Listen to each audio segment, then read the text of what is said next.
Hello and welcome to the Brooklyn Rail's 734th New Social Environment. I'm Chloe, Director of Programs here at the Rail, and I have the pleasure and privilege of being your MC today for a conversation featuring Robert Storr, Doug Dreishpoon, and Phong Bui. We're thrilled to welcome poet Samuel Breslin here to close today's program. Before we get started, the Brooklyn Rail acknowledges Black Lives Matter and that here in New York, we're on Lenapehoking, the unceded land and waters of the Wappinger, Canarsie, Munsee, and Lenni Lenape people of the Delaware Nation and Shinnecock Indian Nation. We recognize land acknowledgements are not a replacement for necessary decolonial work, but serve as a reminder of place, of the legacies of dispossession and enslavement that sustain and enrich the stolen land that we're speaking from. And now it's my absolute pleasure to introduce today's guest and hosts. Preeminent artist, art critic, curator, and educator Robert Storr is the former dean of Yale School of Art and senior curator in the Department of Painting and Sculpture at the Museum of Modern Art in New York. He has written numerous catalogs, articles, and books on major 20th and 21st century artists, and was the first American to serve as visual arts director of the Venice Biennale. Art historian, curator, and critic and consulting editor for the Rail, Douglas Dreishpoon, is currently director of the Catalog Resonate project at the Helen Frankenthaler Foundation in New York City and chief curator emeritus at the AKG Art Museum in Buffalo. In 2022, his anthology of sculptors' writings, Modern Sculpture, Artists in Their Own Words, was published by University of California Press, and his contributions to Helen Frankenthaler late works 1988 to 2009 were published by Radius Books. And artist, writer, and independent curator Phong Bui is publisher and artistic director of the Brooklyn Rail, the River Rail, Rail Editions, and Rail curatorial projects. And with that, it's my pleasure to pass it over to Phong and Doug. Thank you, Chloe. Thank you so much, Robert. First of all, happy birthday. Belated birthday.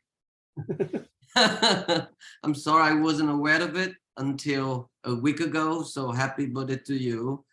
I should begin to share with everyone here that it's been a pleasure for me personally to observe Robert's journey since I first met him, believe it or not, in 1986, when I was barely 20 years old. He was an interim co-dean with the late sculptor Jackie Bruckner at the New York Studio School, and I was a student at the time. Between working various jobs, you know, like we all have to, some of us, many of us, including house painting, studio assistant, work for Dorothea Rothburn, occasional teaching at the time, but somehow Robert had managed to keep the time to write and the time to make painting, you know, in his sardine-packed daily calendar. I don't know, it's a total secret to many as to how and why Robert has such an unusual drive, you know, an appetite for all things culture, be it art, literature, philosophy, psychology, and say countless strange, arcane knowledge that few of us know, however fleeting it can be. I would say when being brought into real contact, it can be rigorous and extremely dangerous to our nation. Absolutely. So for some of us who share a similar ambition to explore, bring various cultural memories to our present time, know that it's always start with two proposed ideas, at least for the moment anyway, being inspired by Robert's title of the show, Proposal. I, in fact, flew there to see it. One, I refer it to what William de Kooning say it best. For milk to become yogurt, it needs culture. Isn't that funny? Two, unlike the condition of either or predicament, I'm referring, of course, to the proverb in a fragment attributed to the ancient Greek poet, philosopher, Achilocus, that say, the fox might know many things, but the hedgehog knows one big thing. So that was a basis that really inspired Sir Isaiah Berlin to write his famous essay, The Hedgehog and the Fox. You remember, who later, in fact, confessed that it was intended to be an intellectual game. But everybody in the academy, by the late 70s, took it so seriously. You know? Anyway, just to remind some of you here, especially young aspiring artists in the audience, for it's super hard, super difficult to figure out which is your truest and your most natural, if possible, temperament, right? What Immanuel Kant refers or call it as natural end. In other words, Berlin expands upon the idea to divide writers and thinkers into two categories: the hedgehogs, who view the world through the lens of one single idea. For example, I think he gave several names. As I see if I can remember. Plato is a good example. Lucretius, Dante, Pascal, Hegel, Ibsen maybe, definitely Nietzsche, all the way down to Proust and whatnot. On the other hand, like those who undertake wider perspective, the so-called foxes, with great pleasure, they absorb it all, and to whom the world cannot be boiled down to one single view. That would include Aristotle, Erasmus, for sure, Shakespeare, Montaigne, Goethe, Pushkin, maybe Balzac and Joyce also in the mix. What is so interesting to me, having just participated in a panel at the Menil Drawing Institute on Robert Motherwell drawing retrospective there, only a week or so ago, I proposed my own reading, interestingly, between the intimate relationship between Motherwell and Mai Shapiro. Shapiro, who was, I think, 11 years of Motherwell senior. Shapiro was born 1904, Motherwell 1915. It was Motherwell who first reached out by writing a letter to Shapiro in 1940, after having read Shapiro's famous essay, Nature of Abstract Art. I'm sure we all have read that, published in Marxist Quarterly in 1937. I have the original in my, library here. I will show you later. But I thought it's so interesting to point out that Shapiro, the art historian, who admired artists and tried to be one, whenever he could, constantly making drawing sketches, painting, sculpture, and whatnot, throughout his entire life as a way to inform his writing. And Motherwell, similarly, the artist who admire intellectual and admire all intellectual activities, definitely tried to be one as way to, I would say the opposite, as way to inform his painting. So it's hand, eye, and my coordination for the former, and conversely, it's my eye and hand coordination for the latter. The point is, as always, we can't simply take things for granted, putting things in boxes, giving them labels, or any fixed perception or conception based on our previous experiences. This retrospective, thoughtfully curated by Hector Koff, has revealed an emotional and intellectual intensity, I would say, that really underlie in every work that I did not see prior.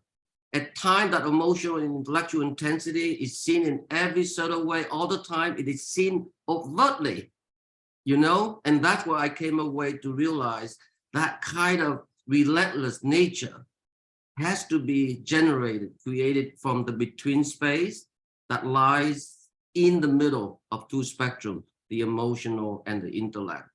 So anyway, turning back to Berlin proposal, one figure that cited as a temperament belong to neither category is really Leo Tolstoy. It's very interesting, having read War and Peace during the first year of the pandemic, and recently rewatched the four-part epic of Sergei Bonchakov's film version of it. I come around to understand more readily as why Berlin reading Tolstoy as his own analysis of the theory of history instilled and represented throughout Tolstoy War and Peace. You know, in conclusion, I guess Berlin felt Tolstoy has managed to escape from being labeled as either. Again, why Tolstoy has the talent of the fox, his core beliefs are those belonging to the hedgehog. Motherwell is like Tolstoy in a way. I felt more and more that Robert is quite similar to Berlin's reading of Tolstoy also. Someone who does not fit into either category whatsoever, take his brilliant to some and controversial to others, namely the 2007 Venice Biennale, which we were fortunate enough to have our friend and mentor, the late great art historian Irving Sandler, to interview Robert for the Rail, that summer issue. So the title, Think with the Senses, Feel with the Mind, is so telling, isn't it, as to where Robert stands. With that, I turn to my co-host, Doug Dreishpoon, for his first few questions. Thanks, Phong. So I would just posit, Phong, that there's a category in between the hedgehog and the fox, and that might be the trickster. And the trickster collapses any categories whatsoever. And Rob, I'm not saying you're a trickster, but I am saying that you bring to painting and the process of painting multidisciplines, and that you've come down this road, you've been on it for a very long time. Most of us know what you've done as a curator and a critic and a writer and a teacher. And those are amazing skills and amazing avenues of your sensibility. I remember reading the New Art Examiner. I mean, this is my own entry into Rob's work, was his work as a writer, and immediately sensing that someone had an acute eye, journalistic instincts, and was artist-centric, which for any curator of any ilk in any clothing is saying a lot, because it really brings a certain perspective to the curatorial process. Rob, you've been painting for a long time, and it's really quite amazing. And I think Phong and I would both agree that it's a privilege to be in this space, in this room with you at this moment, looking at what you've done. And maybe one way to get started is to just talk about the show, because the show is the matter at hand. The reason we're here is because Phong and I went and saw the show together, and came away from it feeling elated, enthralled, and ever curious. So why proposals? The title itself is an interesting one. Talk to us about what that process looks like. Well, I guess the reason for that title was that I was having a hard time coming up with a better one. Fair enough. I was also aware that there were essentially 3 bodies of work there, and insofar as this was my debut or re-debut, lo these many years, I thought maybe I would just own up to the fact that I wasn't sure which of the 3 things I was, exploring, I was going to lay my money down on and push very, very hard. So these were proposals for next actions to be taken. And the differences in them are basically the painterly touch. This was one of the more painterly ones. Some of them were much drier. And I wanted sort of to let people know that I knew that they were indications of where I might go, but I hadn't yet decided which of the places I might go. I'm also keenly aware of this, and this is after teaching so many years, that you don't really choose where you're going to go. You get taken there by what you're doing. So I was also kind of leery of being too directional or too schematic or whatever it is in what I was going to be doing. But I did want to acknowledge that I did have some choices. Great. People might be interested in knowing about the studio, what that looks like, how you come to a painting, how that begins, what the process rolls out as. Do you revisit paintings? What is a proposal as it gets moving and as it's initiated? Well, many of these paintings have been done and then undone and then redone, and over short periods of time, sometimes over months at a time, sometimes even mean, the last touches I put on the first one you put on the screen where was that little kind of Indian red or whatever it was, and that was, you know, it's, yeah, and that was the space was there. I just didn't know what belonged in it, and then I thought, okay, why not try this? And I did, and it worked, or at least I think it worked. But you know, one of the things that I had lost from all the jobs that I had was the time to just simply stare at things. And during the last months of COVID, that's all I could do. I could stare at the TV, I could stare at books, or I could stare at my own work. And after a while, I decided that the useful part of that would be to stare at my own work and just wait till it got to me or told me what it wanted. So I just was, I mean, I knew Joan Mitchell quite well, and Joan would talk about how she would work every day, by which she meant she would go into the studio and smoke a pack of cigarettes in front of her paintings. Some of the time she was actually painting, most of the time she was just looking at what she had done and what it indicated to her. And so I thought about Joan a lot in respect to what I was doing, which was that I was just in the studio being with myself, comfortably or uncomfortably, for long stretches of time, and that is a luxury that older men have, that younger people have, and that I had not had it for years and years and years, and I'd be a fool not to, you know, act on it. I mean, you mentioned Phong mentioned in the introduction the fact that I, you know, where did you have the time to do all this? You know, I worked. I mean, I have no private income. I always worked since I was very young at part-time jobs. So I figured, okay, I'm going to be my own patron, and I made money however way I could, honestly. And so I would get up at the early morning and work for a couple of hours before the day began. This got more difficult once we had children, but it was possible. So, you know, I would write for an hour or two, sometimes paint for an hour or two, whatever it was. But I would begin the day by working and then go back to it later on. It's an interesting approach. And in some ways of looking at it, it's rather intermittent. But I wonder, you know, it may be rather constructive to be able to put space in between your visitations. Each time you go back, you see something different. I mean, I think of de Kooning, someone whose work you know extremely well, Edwin Dickinson. You know, it took them years and years to finish a painting. Why? Who the hell knows? You know, every time they went back to it, they were in a different place, state of mind. You know, I understand it. Also, something that non-painters don't realize is paint needs to dry.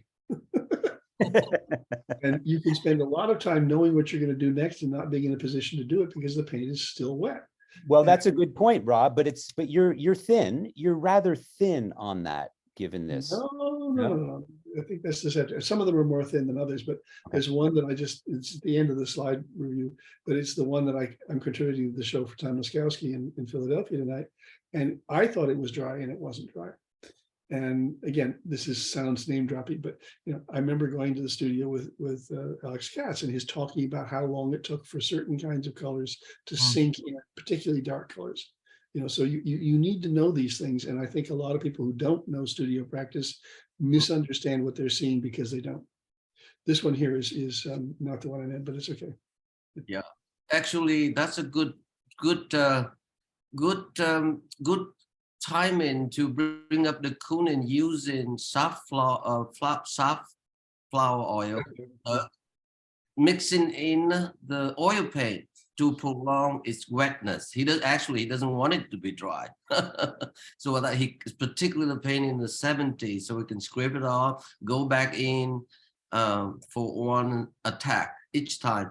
But there's a sense of temperature here, Robert. I like to talk about that as much as a certain formal composition, for sure.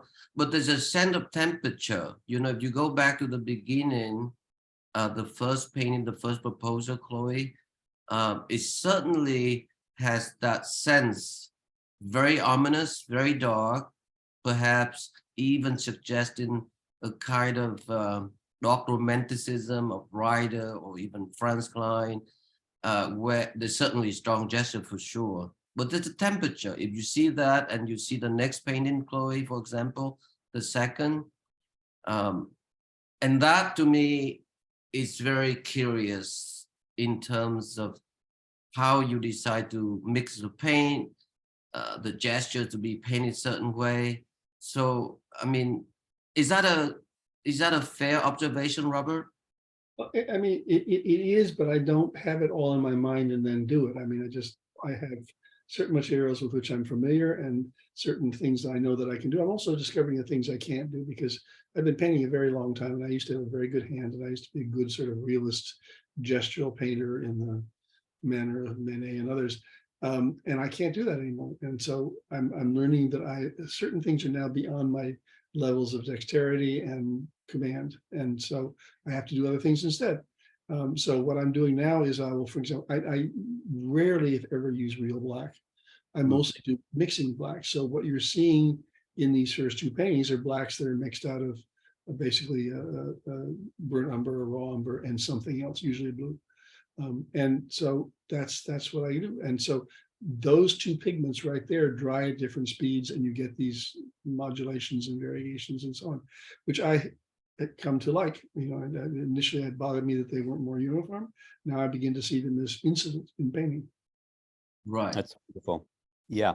Rob, what you talk about insofar as adapting with age is a topic that I'm extremely fond on now, which is creativity and aging. So we're going to talk about that again offline at another time.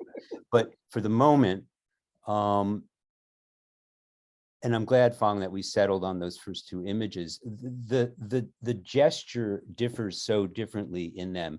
This conversation between amorphic form and geometric form, I find rather interesting. The temperature that Phong mentioned to me feels like a confrontation between these two, and perhaps a tension, but also there's some resolution to it. So the balancing of those two things I find rather interesting, and it feels like, as you said, Rob, they come as they come. You know, it's an empirical process. But are there times when it feels like a difficult dance? Oh, all the time. And the other thing is that there are many of them that don't come. In other words, I'm a strict editor, and I left, you know, a lot of paintings out of this show and out of the show that I'm in Philadelphia. I was originally going to do for Philadelphia a suite of paintings that would be of the same size, all of them are the same size, but of the same orientation, all horizontals, 24 by 20. And a couple of them turned out to have interesting parts, but they were not any longer a suite, and they weren't what I wanted to show, so I left them behind. You know, and you know, Gerhard Richter would, you know, simply cancel them with another coat of paint, and that's a good, efficient way of doing it. I don't do that, but you know, it's what you choose is as big a decision as what you actually set out to make, as what you actually make. Those are all three levels of intentionality. And I view them as equally important. It took me a long time to arrive at the point that deciding as an editor was as important as actually making something, but it is.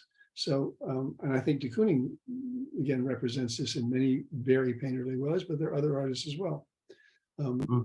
How you cancel and whether canceling is part of the image or not is a huge issue. Huge. And this is where the sanding intrigues me. Yeah. And de Kooning sanded a lot. I mean, a lot of people sand. Sanding is one way to address cancellation, but to allow process to remain. And I rather love texturally what happens when you do that, because it creates a kind of zone of imperfection.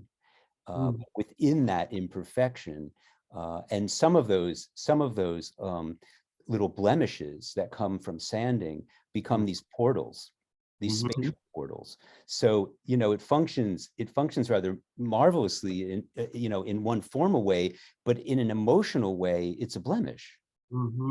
Right? These are the first paintings where I've ever done that, actually, this batch, where I sanded and scraped to the point where you would see the wound, so to speak. And at the same time, I reversed it. In this particular painting, the central area was much more heavily sanded, and I went back in with the same paint that I built up the first layers of.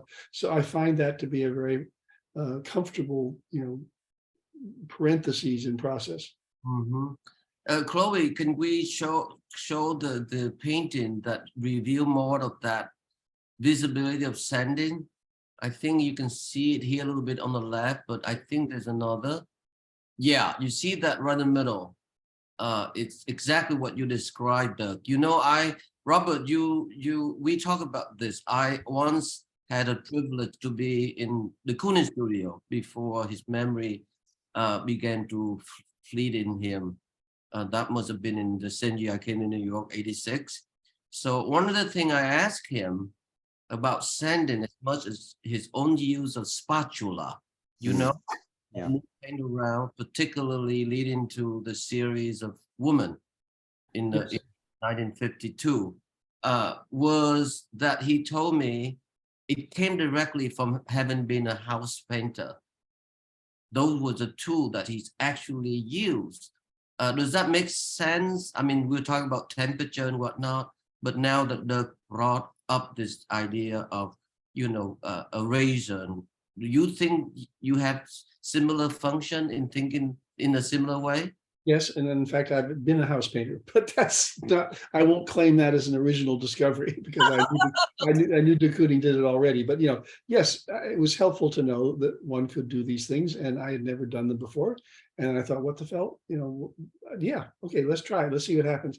Of course, you're inside you're churning because you're in the process of wrecking something that you worked very hard to make the way it was. But if it's not right, it's not right. So you undo it. Again, Gerhard does the same thing with his spatula. He scrapes away beautiful painting in order to prepare the ground for something else. And he doesn't know any better than anybody else what that something else is going to be. Maybe it will be simply the scrape mark itself. Mm-hmm. And, although Gerhard and Bill had not much in common, they had that kind of practical way of dealing with the materiality of paint in common. And they then took it to completely different directions. So Rob, the edges vary from proposal to proposal. Talk to us about edges. Talk to us about how edges are resolved or unresolved, sanded to imperfection, or hammered down with a form. While we have this slide up, let me just note that the white area has been painted over after the sanding and is much more uniform than it was before. So the process is always give and take, give and take. Okay. Now, when I was in art school in the 70s, there were still people around who had been, how do you call it, hard edge painters, and they would talk forever about edges. And then, of course, there were the people who were gestural painters, and they would talk about edges. So using the word edges was almost like a trip line for some kind of giggle around the room, because what are you guys talking about? Edges all the time. But in fact, edges are so important.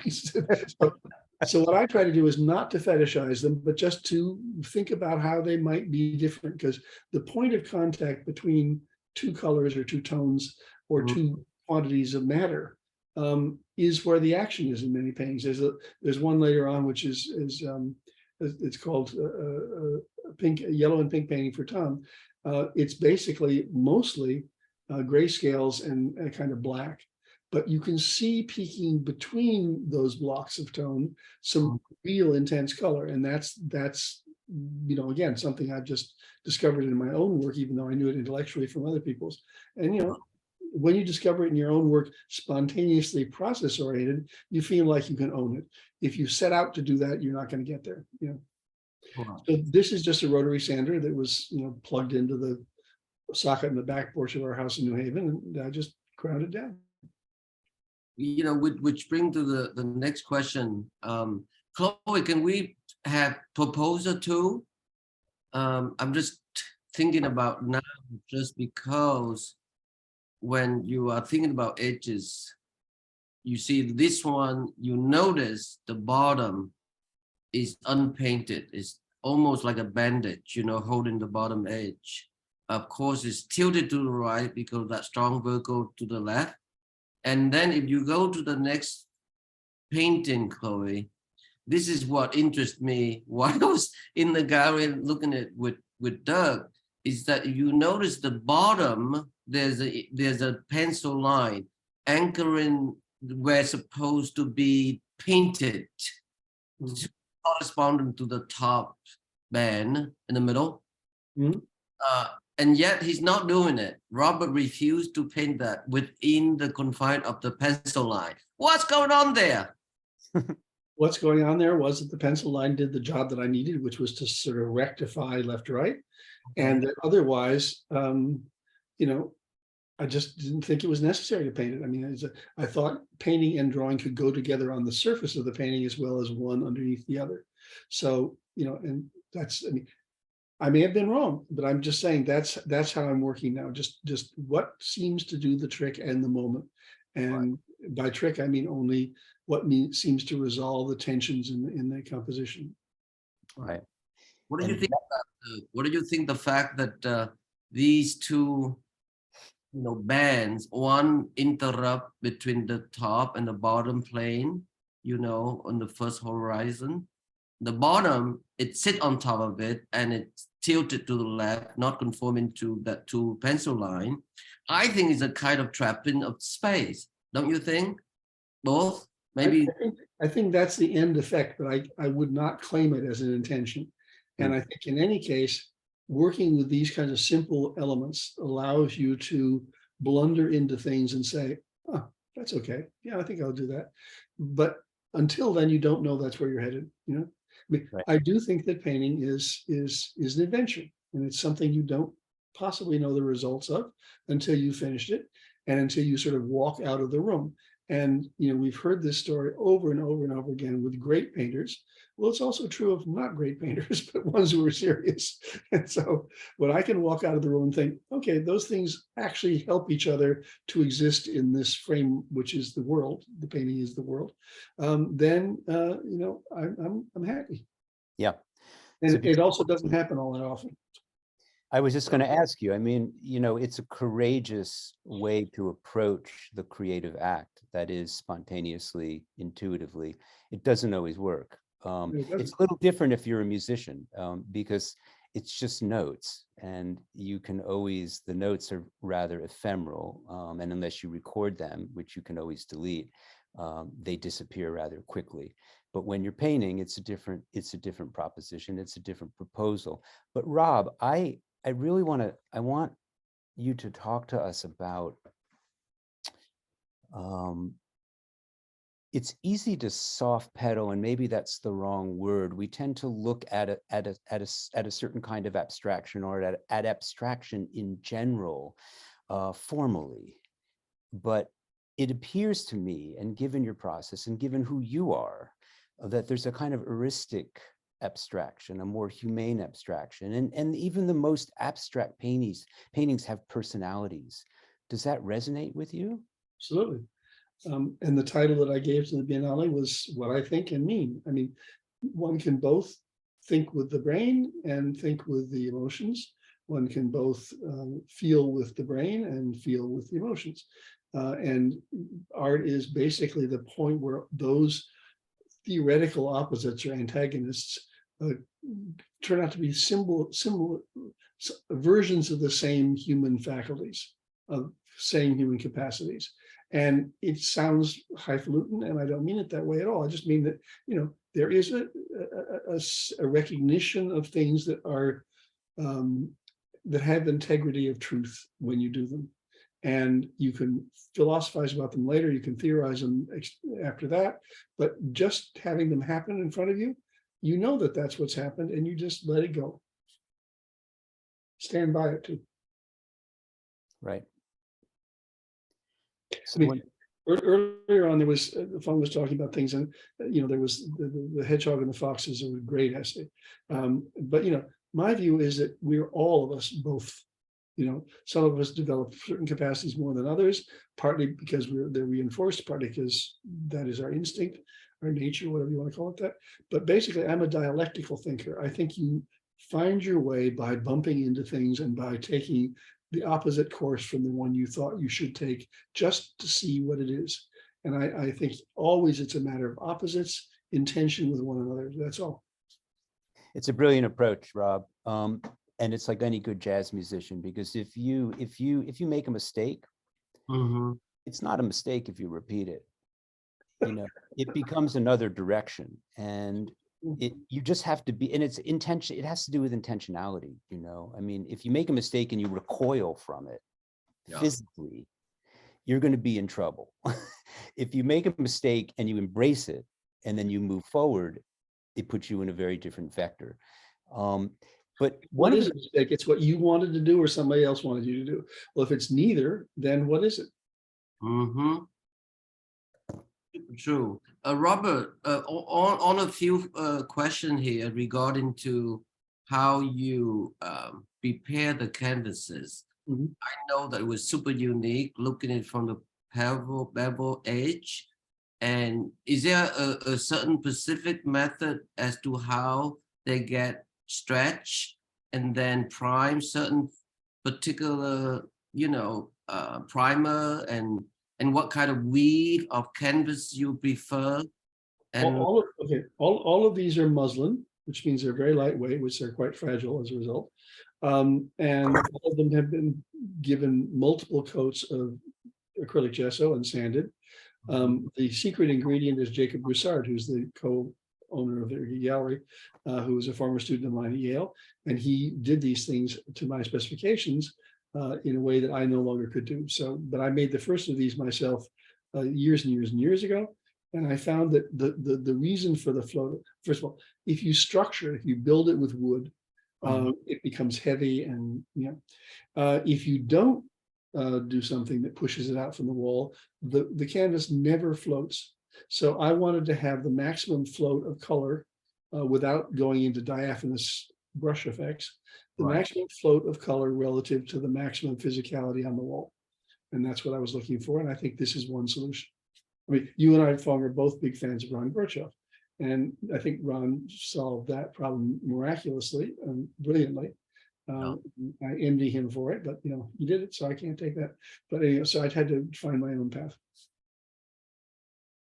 And also the uniformity of the measurement of the canvas, 20 by 24 inches, constant throughout the course of this, at least this group of paintings we saw at the show, Robert. What prompted you to decide in that very specific dimension? That's just sort of, it's a proportion which you can play with. I mean, I could think art historically about the golden section, all that kind of stuff, and it's not the golden section, but something, we're close to that territory. But it's just that there is room to maneuver, but there's no dominant center that is obvious at a distance. There is, of course, a center to all things, but if you approach this, many of these are painted on the top of tables. So if you approach it from above and look down, it's not automatically clear where the center is, although you know when you're in the zone. Left, right is ditto. It's similarly up for grabs. And a lot of these paintings are based on a kind of tension between left and right and centeredness and lack of it. That is the thing. So the longer I can keep that in question for the viewer and for the maker, the happier I am. So Rob, when I entered the gallery for the first time, and I said this to Jacob, I had this immediate response given the size of the paintings. And I thought, wow, they're very humble and they're unpretentious. And in fact, they're rather diaristic in the sense that the size of them doesn't quite emulate, but has an affinity to the page that would be the sheet of a spinner of words. And you, as a writer, that suddenly, it occurred to me that the space of these unpretentious paintings mimics, in a way, your comfort zone. And maybe consciously or subconscious, I don't know, but it felt very interesting to me. Well, I used to call these lap paintings because they were big enough to put on my lap and work with that way. And the ones that I did, which were originally given that title, were much smaller, but not that much smaller. But I haven't many times made big paintings on the wall, except for once, and I'll talk about that before. But so I'm not sure whether modesty is really the issue. It's just that I want something that I can control, that I can see all of, but that will be a little bit shape-shifty in real space. And so that's what I'm after. And I could have made, I did make a big painting some years ago many years ago, which was roughly these proportions, which was all about what was going on at the edge. And, you know, I like that painting still, but I don't think I want to make another one. Now, mind you, these are in units, and I did a show with Denzel Hurley out in Seattle, where he showed his work and he didn't have enough to fill the gallery at that time, so he very generously offered me space. And so I gave him 4 panels that were exactly this size and facture and so on and so forth, and they filled the adjacent gallery, which was this Francine Saders in Seattle, and that was great, you know, because I can make these claim more space depending upon how many units there are. I can also introduce elements of rhythm and repetition when I do that, which I cannot do with a single panel, really. You know, Doug, it's like what our friend, the late great painter Tom Nurkowski, who once was asked from the beginning, why do you paint, you know, consistently this fairly modest size painting, fairly intimate size? How do you refer to that? I know that he say that as long as it can tuck under my arm's length, you know, he can carry with him. And he say, well, those are, I would call them reasonable size painting. Isn't that great? And you made a show with that title, right? That's right. I certainly did. I didn't want in which I showed some of those multiple unit paintings. One of them, one example. Exactly. But I want to ask one practical question, Robert. I noticed there's several painted in horizontally, and why are the vertically? Which bring to the next question. How do you decide on that? I mean, what were the criteria? The paintings that's on the screen, I changed that. That was and again, it helps to know something about painters and painting. So I was in Bill de Koonin's studio. I met him. I talked to him. But it was very late in his life, so it wasn't saying much. But I mean, and I know that he had these easels that were constructed so he could spin paintings. And Chuck Close also used them. He got the same idea from Bill. So, you know, okay, I was stuck with this painting when it was a horizontal. And I said, what the fuck? Let's rotate it. Let's see what happens. And things fell into place, you know. And the what the fuck attitude is probably very useful for many artists who have read too much theory and done too much thinking. All right, I want to talk about theory and thinking for a minute, and I want to bring us back to hedgehog and fox, because we are the sum total of everything that we've ever done.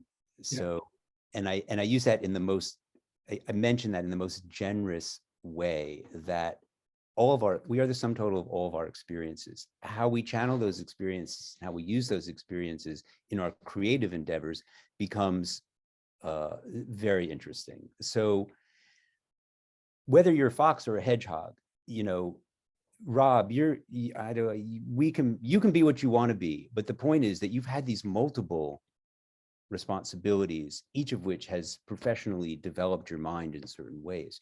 When you go to paint, where is your mind? Does painting enable you to purge what's in your mind, or does everything that is now part of who you are come to bear in ways that are fruitful, constructive, or potentially stymie? It's not consistent, you know. I mean, frankly, there are days when I just wonder what the hell I'm doing at all, you know, and if I can do this other thing so well, why am I bothering to do this, which is so hard? I'm going to get up and lower the shade because I realize I'm fading out here on screen. You look like an Antonioni film. It's cool.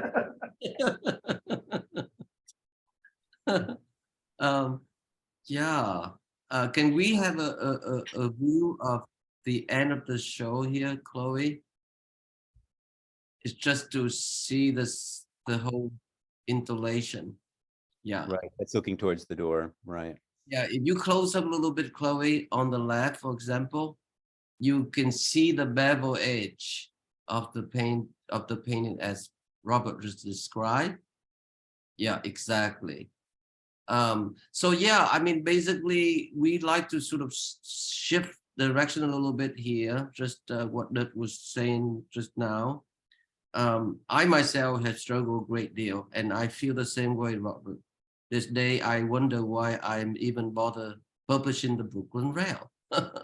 in this day, I wonder why make those drawing portraits of those people that we know, terrible perpetual doubt. Of course, it sparked terrific energy, right, Doug?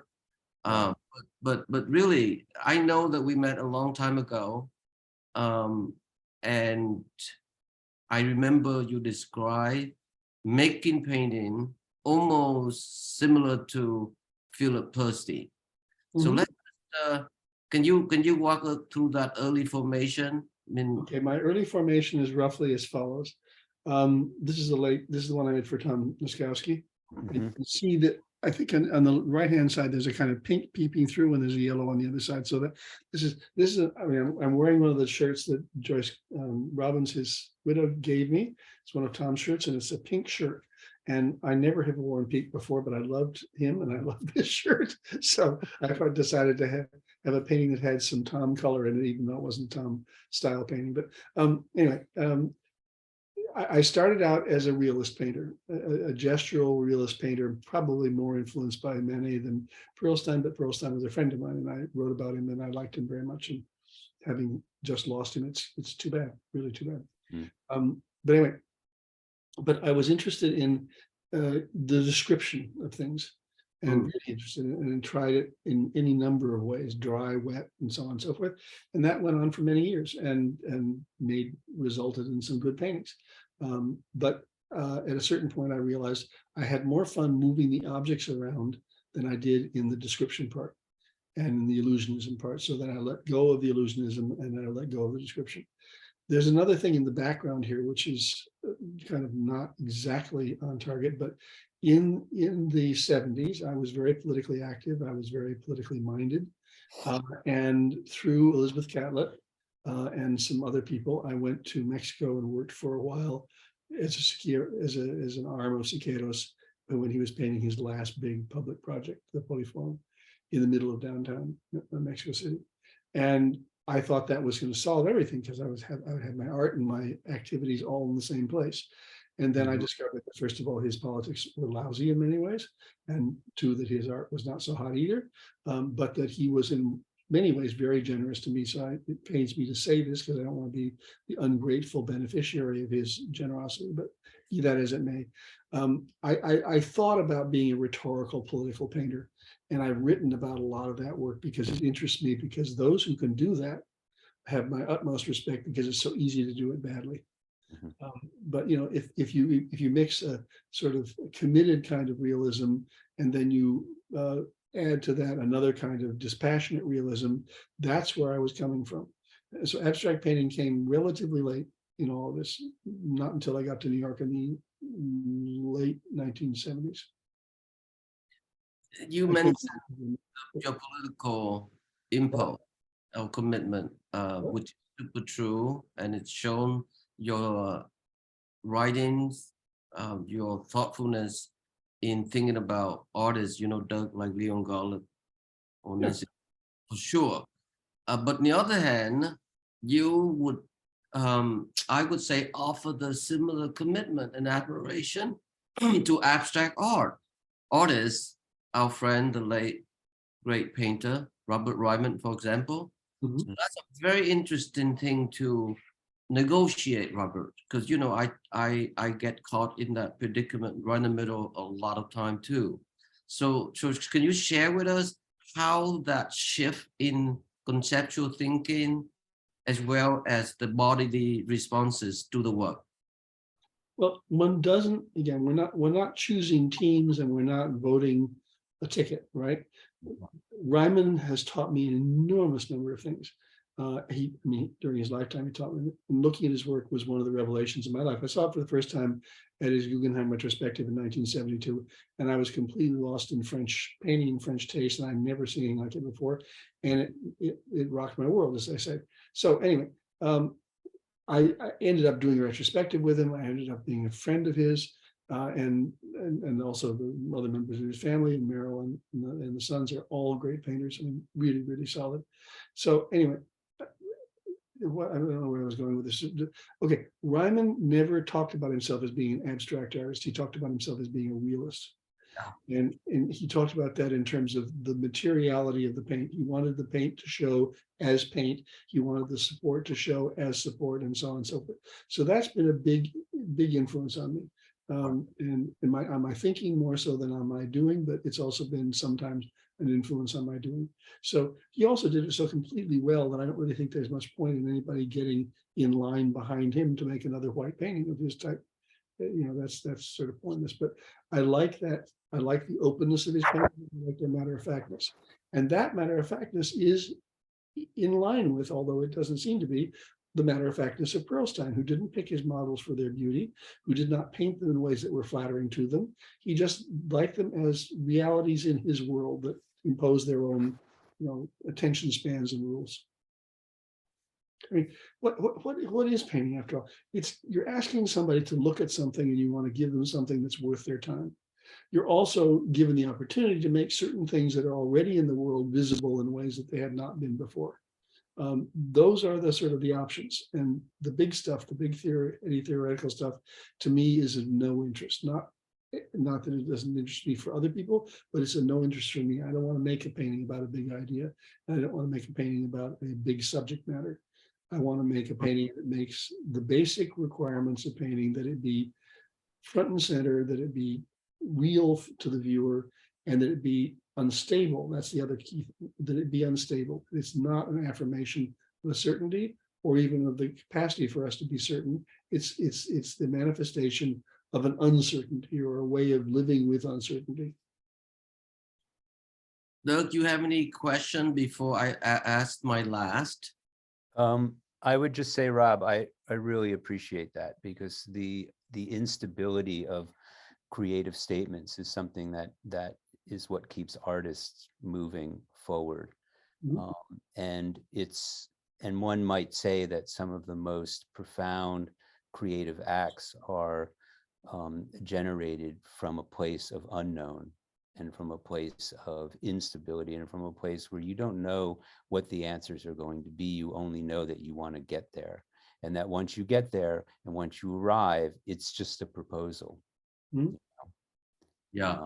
And I do hope that there are more proposals to come from your end, Rob. Next back, I'll put out as axioms, okay? No, I good thought. Doug, I was thinking this because you brought up Richter earlier, Robert, which brings me to my last question. I have many more, but I think let's just allow me to ask one before we open up the Q&A, because a lot of our friends probably would like to ask you questions. You brought up Richter, which would make me think of the two tendencies in the paintings you described earlier. Either you make it one go, or you send it down, scrape it away, and do it again. So there are occasional accumulative effort building in the layers. I think this is maybe a better example of the earlier work. But as far as one go, one shot painting, which we know Alex Katz is famous for it, 2 hours painting, 5 hours painting. He seemed to calibrate the time that fit a certain size and a certain image that he can paint every day. Similarly, can be say of Richter, which brings me to your admiration to John Cage, because we mentioned Richter in the context of the last 5 painting at the Met Royal that I got to see before the pandemic came. It's dedicated to Richter. The idea of squishing all this squeezy with multitude color and paint pigment across the surface.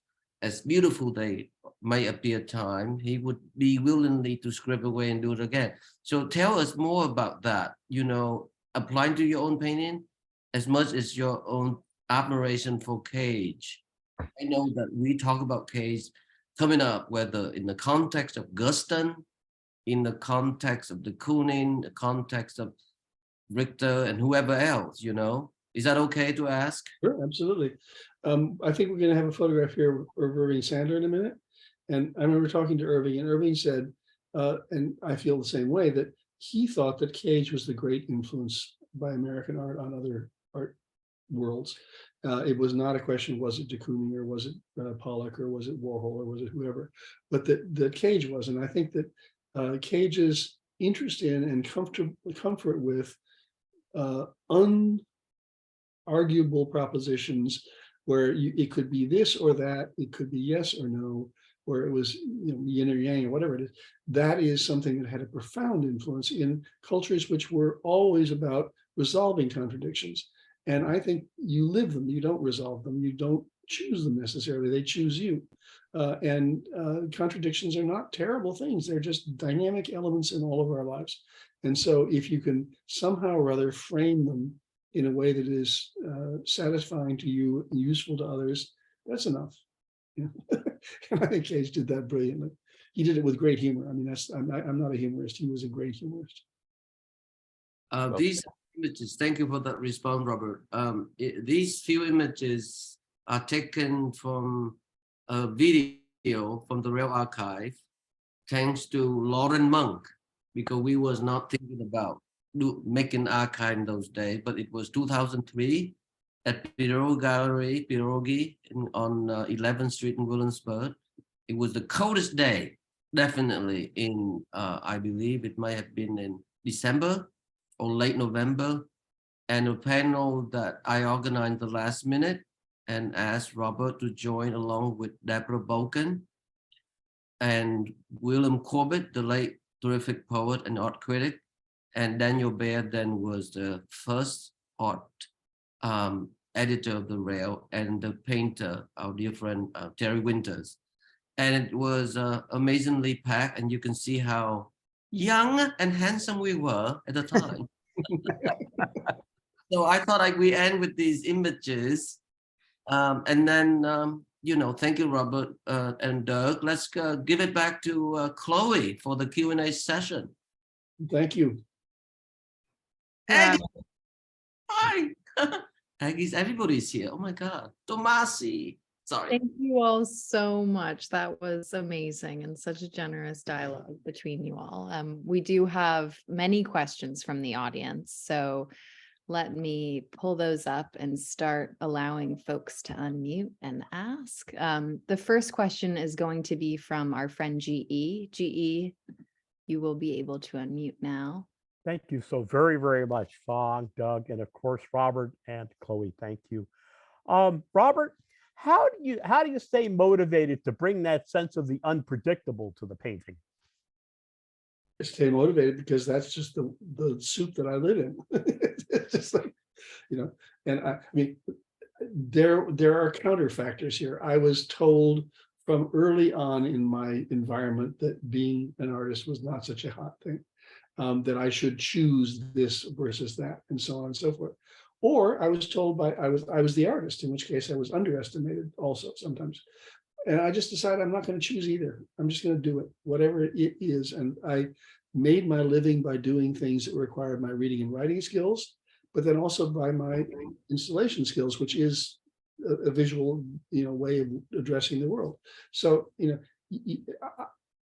as I said, I had to make a living doing something. I was dyslexic and backward in reading. So what did I do? I ended up working in a bookstore for years and creating a house that looks like it's a bookstore. So, I overcompensated for that lack of ability, but, I also knew that it would allow me to build a world that I could inhabit on my own terms, not on somebody else's. Perfect. Thank you so much. Here's to building our houses like libraries. Thank you so much for that question, GE, and thank you for that answer, Robert. The next question is going to be from Elise in the audience. Elise, I'm going to allow you to unmute to ask your question directly. Okay. Hi, Rob. Happy birthday. Hi. Hi. Hi. So my question is, can you talk a little bit about the dialogue, your experience of the dialogue between what is purely visual and what is verbal? You're incredibly articulate about diving into the purely visual realm and, and bringing back words. But have you ever found those two realms to be at odds with each other? And then an appendage at asking for a friend. would you say museum work, if one can get it, would be a good path forward for a young artist? I'm not sure it is anymore. It was when I was going into it, and at the time I was there, there were a lot of staff members at MoMA who were artists, or were still artists. I mean, John Elderfield is still painting. Yeah, so I think these are all changing so dramatically under recent circumstances that I'm loath to advise anybody to do anything. I am prepared to say, don't give up doing the things you want to do, and just find your own way to it. But there's no career path for any of these things anymore. And people who think they know it are kidding themselves, and they're kidding the people they're advising. Well, I agree with that. And then to speak about the dialogue between the visual and the verbal, have you ever found that they are at odds with each other? Not really, no. I mean, I just don't think on. I mean, I have a double track mind like everybody else, so I'm thinking more in images at one moment and more in words at the other. People say I'm good with words, but I was never good with words when I was young, and I struggled very badly with it. And so I think you just develop strengths where your weaknesses are, and then you shift the weight when you're in a position to do so, or in a position where you have to do so. I mean, for example, this thing today is the first time I have come out as an artist in 30 years, right? Wow. And this made me do it. And I said yes to it partly because it made me do it. I said yes to Jacob and Adam to be in their gallery because it would make me do things. But this is all kind of unfamiliar to me, and I'm just going to see what it's like when it's all over. It's beautiful. You did a great job. Thank you so much for that amazing question, Elise. And thank you for that answer, Rob. The next question is from Tamashi in the audience.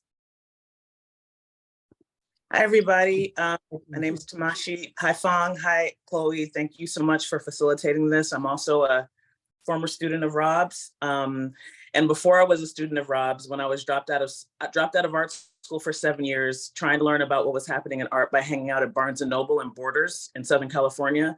Yeah. I always found myself wrapped up in whatever I was reading, and it would always be from him. You've just been so prolific across the board, and I didn't even know who you were.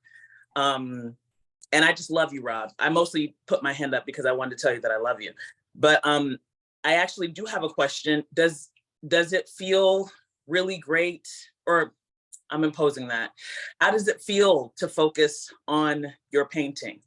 Not the writing for other people, not the curating, all being beautiful aspects of your humanity and your contribution and just your time here on Earth. But what does it feel like now to immerse yourself in your own aesthetic again?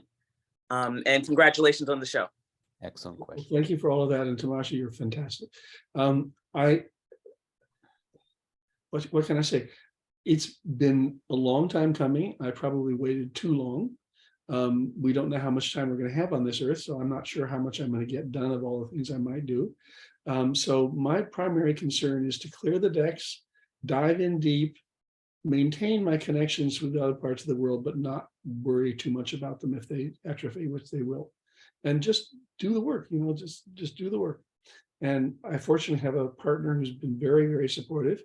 I've supported her too, so it's mutual. I'm not somebody who has an artist's wife who's suffered in order to let me be egocentric or whatever it is.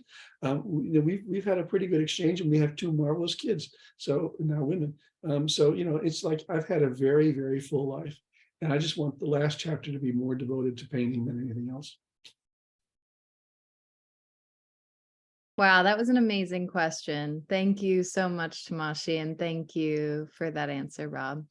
The next question is going to be from David Rich in the audience. David, you should be able to unmute now. Okay, I am struck in conversations with you that there is something about your way of being with the thought as it takes shape. And I think this is rooted in the studio, or at least I experience it that way in terms of an attitude about being with the work, that it is a two-way street.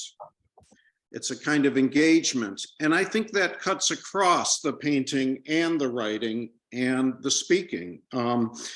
this thing happens often when I'm listening to a conversation like this. I take a few notes, and they're not trying to be definitive notes on the conversation.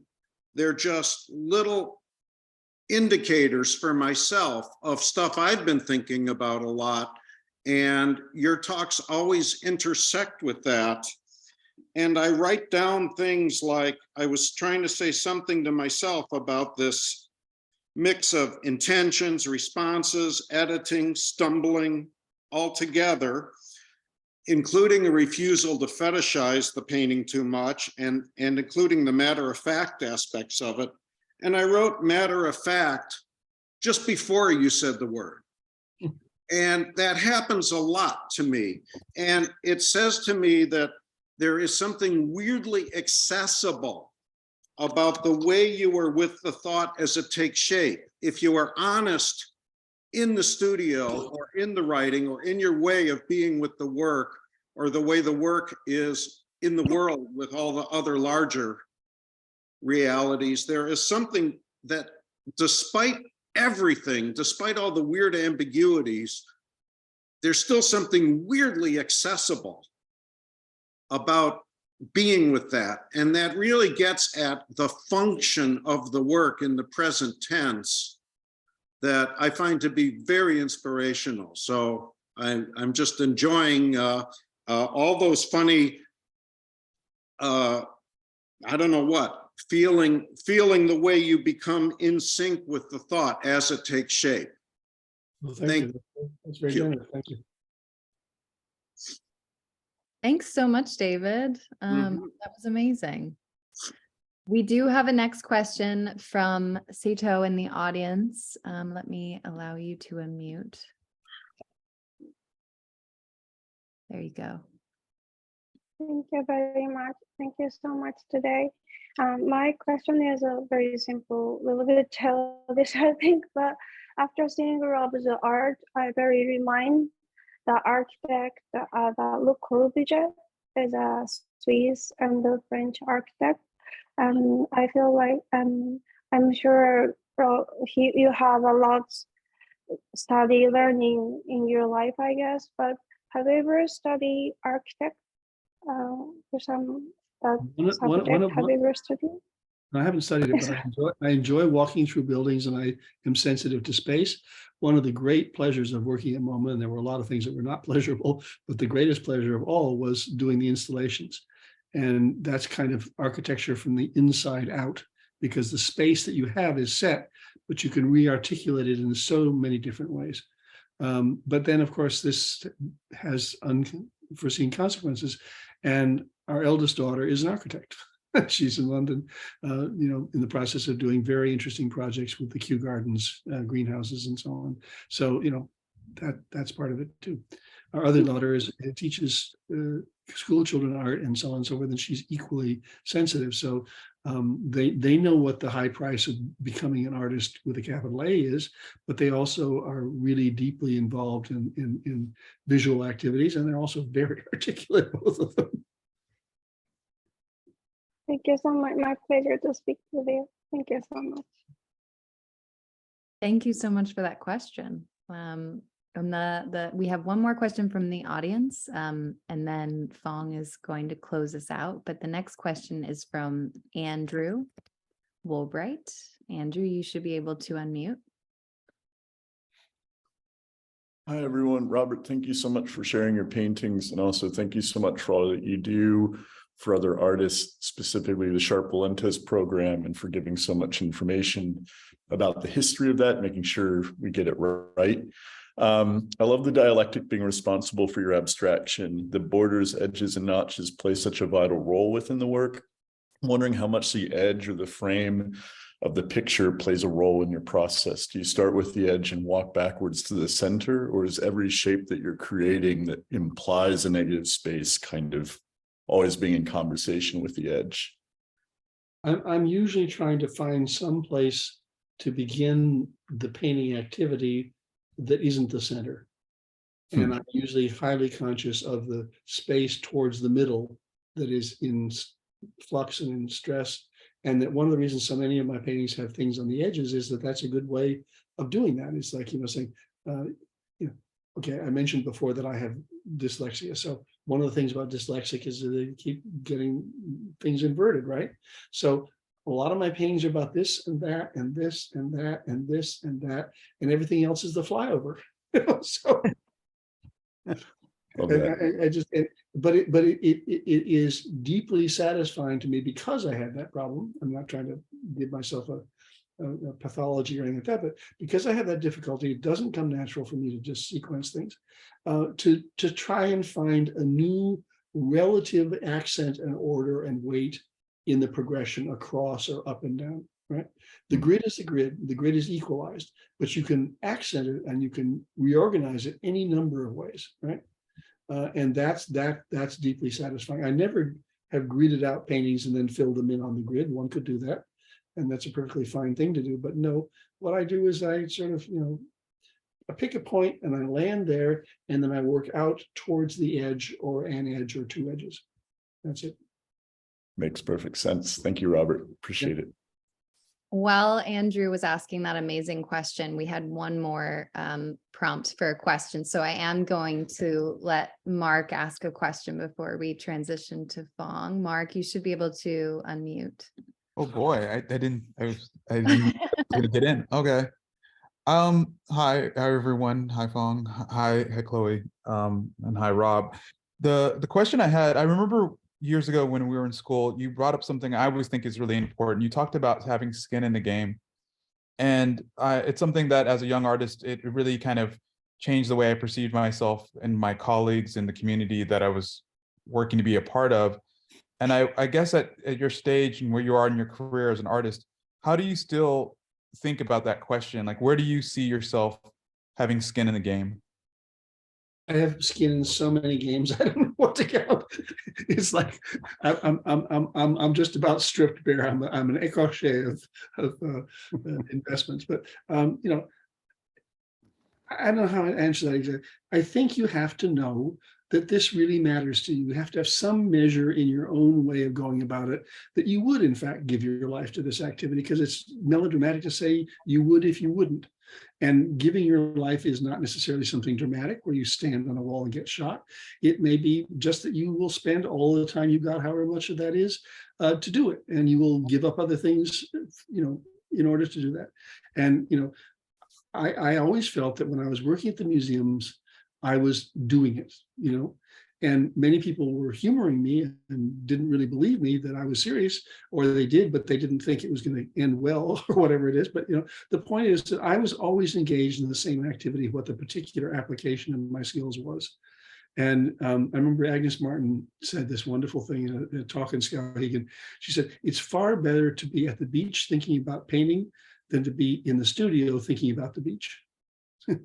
And for what it's worth, one of my prize acquisitions when I was at MoMA, and a painting that really resonates, because mostly I didn't try to collect or support work that looked like my own, but there's this one painting that I got towards the end of my tenure is on the stairs now in the middle of the museum, and it's this wonderful organization of simple shapes, all of them in low register grays, and it's just a gorgeous painting.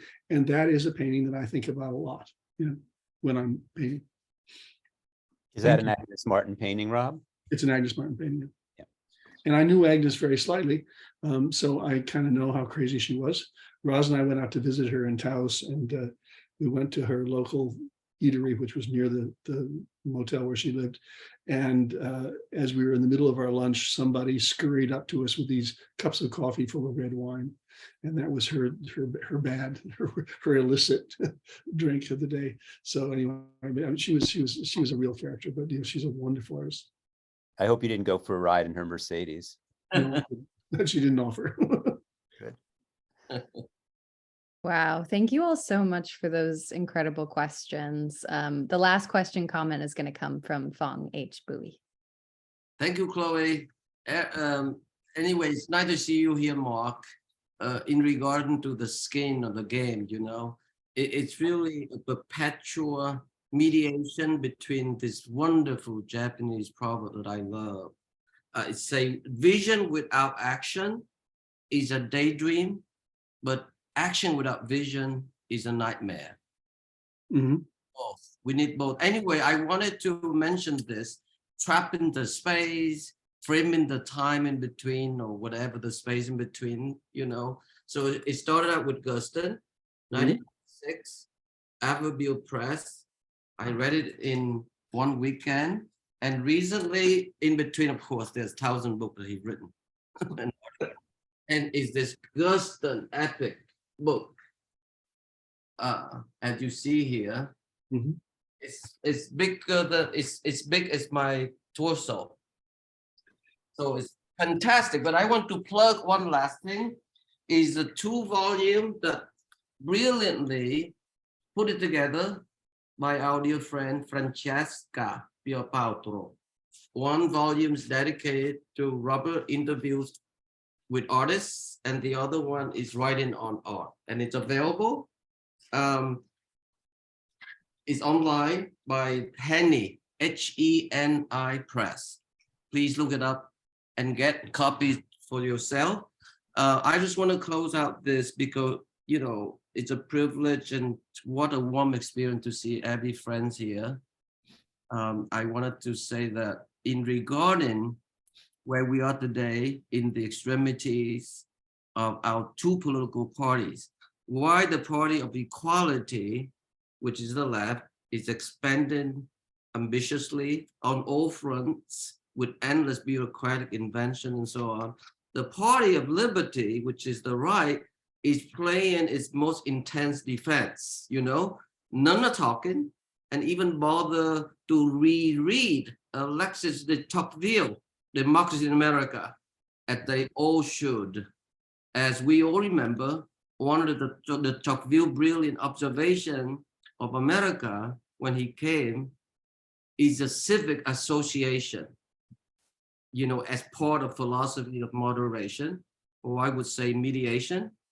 I can't help but to think of John Ruskin, because thinking about your show, Robert, in 2007, the Venice Biennale, Ruskin's view of social reform, if I could remember correctly, he say, we want one man to be always thinking and the other to be always working. And we call one a gentleman and the other an operative. Whereas the workman ought often to be thinking, the thinker often to be working, and both should be gentlemen in the best sense. As it is, we make both ungentle. One is envying and the other is despising his brother. And the mass of society is made up of morbid thinkers and miserable workers. Now it is only by labor that thought can be made healthy, and only by thought that labor can be made happy. And the two cannot be separated with impunity. I end there. Giving back to you, Chloe.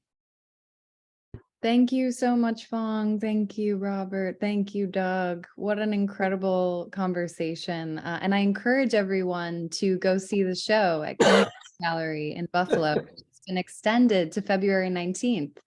So there's still time to go and see the show in person. At the Rail, we have a tradition of ending our community events with a poetry reading. And today I'm thrilled to welcome our poet laureate of the day, Samuel Breslin, to the stage. Poet and carpenter, Samuel Breslin is author of 2 self-published chapbooks, Parts of the Passion and Poems About Poland for Americans. He is a co-founder and curator of Lightfield, an experimental film festival held annually in San Francisco, and recently received an MFA from the Milton Avery Graduate School for the Arts at Bard. He is now living in Queens, working on a currently untitled book-length manuscript of fiction. And with that, it's my pleasure to pass it over to Samuel. Thank you, Chloe. And thank you, Rob and Phong and Doug, so much for that talk. It was really great.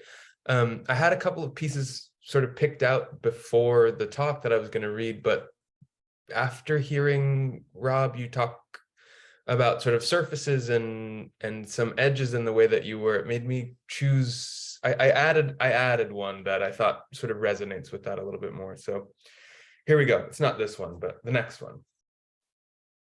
I've got a lot on my plate right now. What with fires burning a perimeter around the edges of the city and smoke drifting in. And I'm in my own movie. Sometimes my movie is POV of my hands preparing things against the smoke that drifts in from the edges to my home in the center, and sometimes it's a medium shot of me stuffing socks in the cracks of my Victorian windows against the smoke blowing in from the edges. It turns out that an apocalypse film can also be a realist slice of life, and it turns out that some realist slices of life are apocalyptic. I'm in the movie again. I'm benignly narcissistic. My movie is both POV close-up and third-person medium shot. Dug for shims, I press through gray socks into unsealed cracks where the top and bottom window overlap. Wooden knife cuts into cotton birthday cake and then extracted. Here's a slice. And now there's a space between slices. But what happened to the cake matter that is now a gap between? Some of it is residue on the knife, and some of it is actually, there wasn't anything removed. It was a pure cleaving. It's not a table saw, it's a kitchen knife.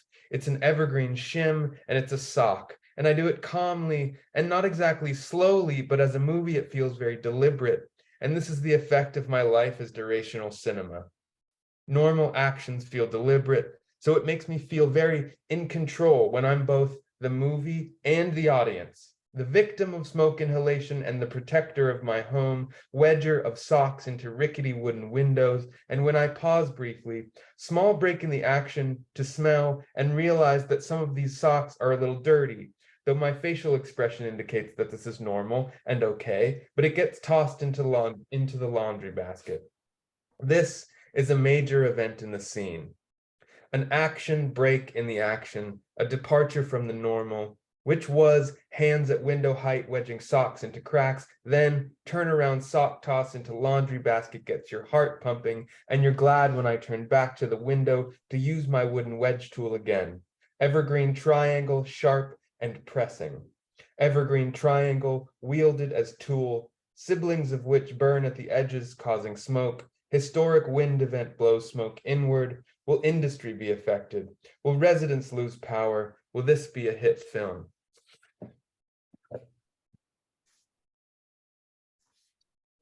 From memory now, how do the streets look? Okay, from memory now, how do the streets look before Christmas? Before Christmas, but not so close that it is Christmas, like 2 days before, when people are going to start celebrating but haven't yet, and close enough that there isn't really any real shopping going on anymore either, because people have left. They are in Minnesota with their family. They are in Ohio with their husband's family or whatever. From memory now, it's gray outside when you look down, and blue outside when you look up on a sunny, cold day before Christmas. And what color is it when you look inward? It's guts. Remember, it's blood and guts again. It's black bile up against pink lining. Do you have black bile in your internal forecast, or are you privileged? Okay, from memory now, what does the inside of your body look like? Is this downtown, or is this just not midtown or uptown? Pink stomach lining with black liquid and yellow liquid that makes you feel bad when it bubbles up. Hexagon pavers in the park and the arc of green benches where someone might talk to you. Your cell phone. My cell phone. Blue stone slab sidewalks that are really old but are fine. They're doing their job, and so am I, walking on them in my sneakers. What am I supposed to be doing in the city beyond paying homage to different kinds of sidewalks by touching them with my squish-be-sneakered feet? Oops. I'll end on a small lighter note. I ate an Italian pepperoni hockey puck last night in the back of a movie theater. I also ate fried dough with sugar sprinkled on top, which I bought at the pizza place on the way there as well, which, a full order being 6, is too many for me to have by myself, considering self-control, considering sweets intake tendencies, considering it was an action movie, which action makes me want to eat. so I got a half order of 3. But it also had a very affecting romance because the leading lady I have always liked, and let's be real, sad romance makes me want to eat also. And the movie was good. And the pepperoni hockey puck was good, if weird, if pizza in a different shape I'd never seen before, like a cinnamon bun, but pizza. Whom do you think of when the movie romantic parts happen, and are they thinking of you too, when their romantic parts happen? But obviously at different times because of different time zones, so different show times. Am I alone here?